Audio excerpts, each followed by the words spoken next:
Right now we're out in our garden weeding. I wanted to do a quick video on a weed.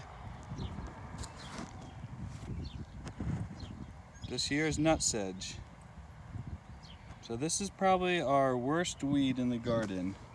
I know a lot of our videos you can't see the weed pressure, or we've probably weeded recently to where you don't think that we have to do any weeding, but we do have to do weeding. These here are already done.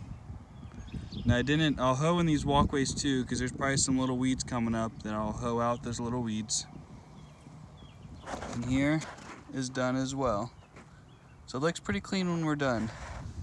But nutsedge is a perennial, and it is actually considered an invasive weed, one of the top invasive ones, because it can be hard to get rid of. You have to be very diligent in pulling it, and I'm going to show you here real quick, because it can spread in 3 ways: by its rhizome, which is this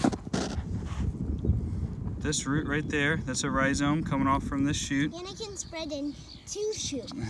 And then this here at the end of it, that's what they call a tuber, kind of like a potato tuber. And so if you pull out the weed and the tuber, this detaches really easily. If this doesn't come out, it'll just send off another new shoot. Yeah, and we don't want another shoot, because then there'll be more weeds. Yep. And there's these little tubers have a lot of energy stored in them, so it takes a lot of pulling for them to finally give up and not have any energy left to put off a new shoot. Yep, that's actually buckwheat. So part of our problem here was we had this in cover crop the second half of last year, and so we do try to keep our cover crop weeded, but when the cover crop gets so tall, sometimes it's hard to see some of this nutsedge underneath it. And I think we didn't get it all. Like, it's kind of patchy. We got most of it in that up top there, but this year we must have missed. And so now this year there's quite a bit. The one benefit, most yards it's hard to pull out, at least hard to pull out with all these rhizomes, because the soil is so hard. But with the compost on top, it actually pulls out really easy. We can get most of the rhizome, and most of the times we can get the little tubers on the end. And so it can spread by rhizome, it can spread by those nuts or tubers, and the third way it spreads is by seed. So for sure you don't want it to go to seed. I don't think I've ever you'd have to let it grow pretty much all year for it to send out a seed head.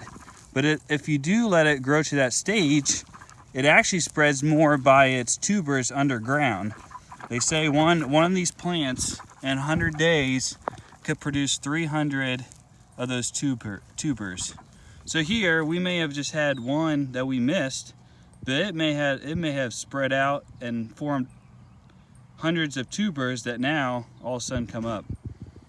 So it usually doesn't come up till the soil warms. So it's been pretty weedless until about the last week or two. It really snuck up on us, because the soil temperature, I think my guess is that once it gets above 60, that the nutsedge kind of takes off. So we're coming through, pulling it. We'll probably have to come through again, get what we missed. But if you're diligent in pulling all the shoots, it'll eventually either give up, or it'll be at a definitely easier, manageable state for you. So here, this is actually cauliflower that we have. So it's looking pretty nice. So that's a little bit about nutsedge, and we do have our fair share of weeds. So thanks for watching.